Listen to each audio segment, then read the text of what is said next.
subscribe now and press the bell icon. Never miss an update.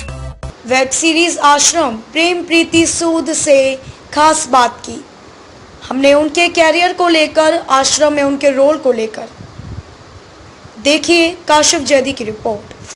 Keep on watching news 13 सच के साथ। जय हिंद। उसके बारे में क्या कहना चाहोगे?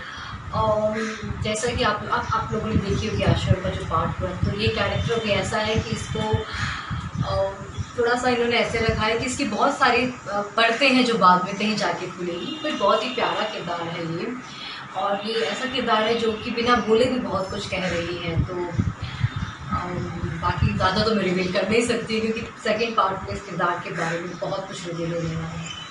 ओके, आपका जो रोल है वो क्या मीन्स कौन से बेस पे है? आपका जो है रोल वो क्या है इसमें?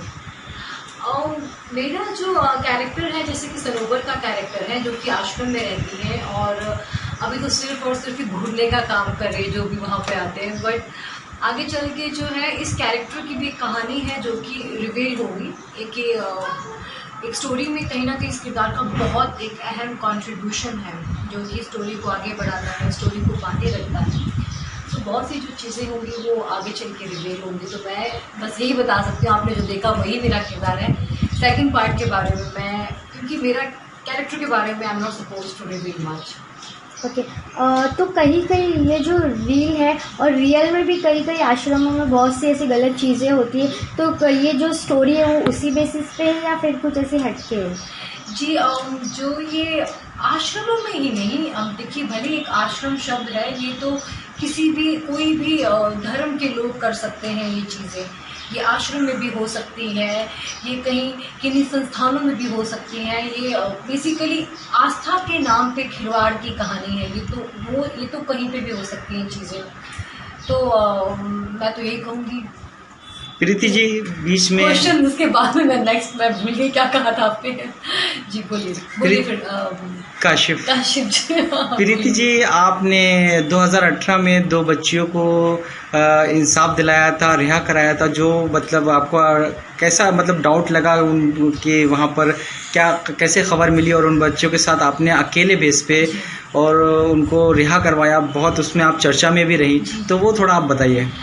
काशिफ जी, ये जो कहानी है, ये जो घटना है 2018 की है। ये एक मैं जब भी कोई मुझे इस चीज़ का मतलब क्वेश्चन पूछते हैं, जिक्र करते हैं, तो मैं इस चीज़ पे ज़्यादा इम्पोर्टेंस देती हूँ, क्योंकि देखो एक्टिंग है, चीज़ें हैं, वो तो चलती रहेगी, पर ये मानवता का जो हमारा धर्म है वो मैंने उस दिन निभाया था। मुझे ऐसा लगता है कहीं ना कहीं, कहते हैं ना, एक जन्म में एक अच्छा काम किया जिसके लिए ज़िंदगी भर खुशी रहेगी।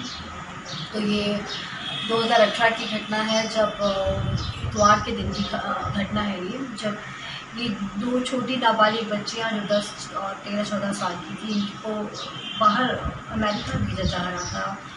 तो ऐसे तो पता नहीं चला। दरअसल मैं तो उस जगह पे भी पहली बार ही गई थी, सलाद में। मैं घर पे ही थी, तो मेरी एक सहेली है जिनका फ़ोन आया मुझे कि उनकी कोई सहेली वहाँ पे अपनी थ्रेडिंग कराने के लिए गई थी। तो उसने ऐसे ही कहा कि यार मेरी सहेली ऐसे यहाँ पे थ्रेडिंग कराने गई थी, तो बच्चों को देखा, ये आजकल देख क्या ज़माना आ गया, तेरे को क्या लगता है? उन बच्चों के साथ ना छोटी छोटी बच्चियाँ थी, तैयार हो रही थी, और तेरे को क्या लगता है? मैंने कहा यार छोटी बच्चियाँ हैं, सैलून में तैयार हो रही है, और तो कह रही उनके साथ में जो है क्या कहते हैं, मर्द भी है इस तरीके के। और तो फिर तो मैंने कहा जिस तरीके का ज़माना है, ये तो अजीब सी लगी मुझे चीज़ की।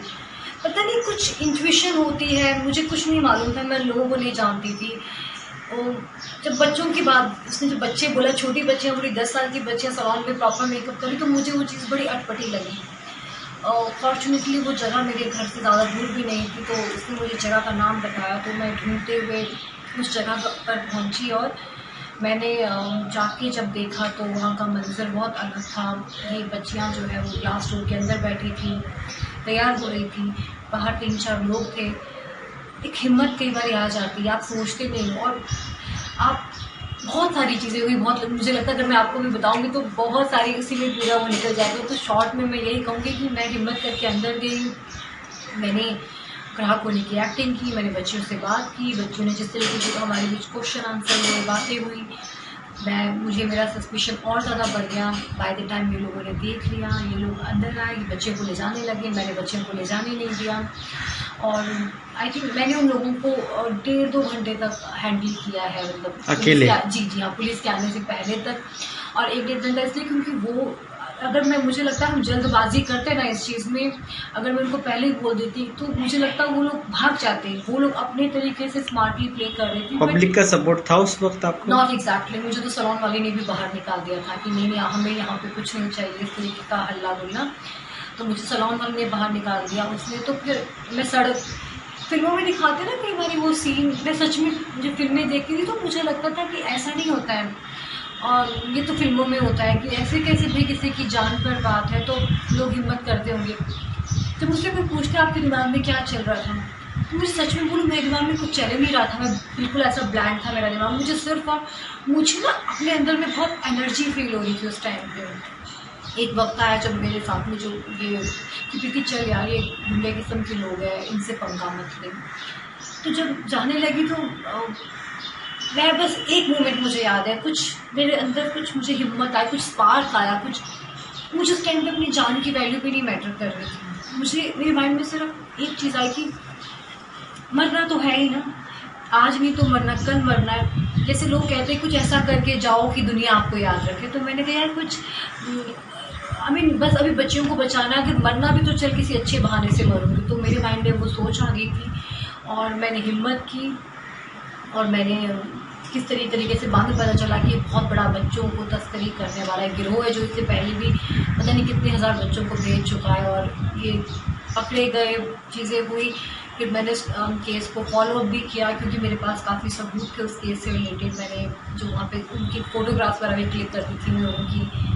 तो आई एम हैप्पी कि जो है गुनहगार जो है उनको सज़ा मिली है, मुझे बहुत खुशी है इस चीज़ की। वो बहुत बड़ा मोमेंट था जब मतलब आप उनको हैंडल कर रही थी और पब्लिक आपका साथ भी नहीं दे रही थी, और वो लोग भी आपको डरा रहे थे, सैलून वाला भी आपको हटा रहा था। सड़क वाले लोग भी, मैं खड़ी हूँ और मैं हैरान हूँ, और लिटरली एक जैसे होता है ना सीन में जा के पूछ रही हूँ। जब उन्होंने मुझसे कुछ बातें बोली कि हम तो जानते हैं हमारे रोज़ की बात है ये, तो आप खाम में ये करो, तो मैं जाके पूछ रही हूँ भैया तुम जानते हो इसको, तुम जानते हो?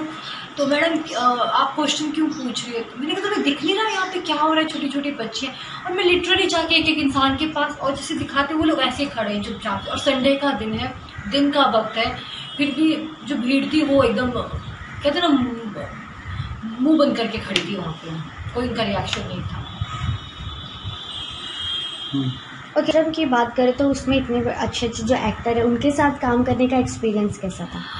बहुत अच्छा एक्सपीरियंस था उनके साथ में काम करने का। जब आपके साथ में प्रकाश जी जैसे डायरेक्टर हो, बॉबी देओल जैसे को एक्टर हो, अनुप्रिया हो, त्रिधा और जितने भी बाकी सब जितने भी अच्छे एक्टर्स हैं, तो चंदन रॉय, सोनिया लोगे, तो बहुत अच्छा एक्सपीरियंस था। क्योंकि जब आप अच्छे एक्टर्स के साथ में होते हो तो आप ऑन स्क्रीन के अलावा ऑफ स्क्रीन भी उनसे बहुत कुछ सीखते हो। ज़रूरी नहीं कि आपका सीन आप तभी सीख रहे हो, ऑफ स्क्रीन भी कहीं ना कहीं आपको बहुत कुछ सीखने को मिलता है कि वो अपने किरदार की तैयारी कैसे करते हैं, उनकी दिनचर्या क्या है, उनके अपने कैरेक्टर को लेके क्या अप्रोच है। तो ये छोटी छोटी चीज़ें हैं जो सीखने को मिलती है इन अच्छे एक्टर से।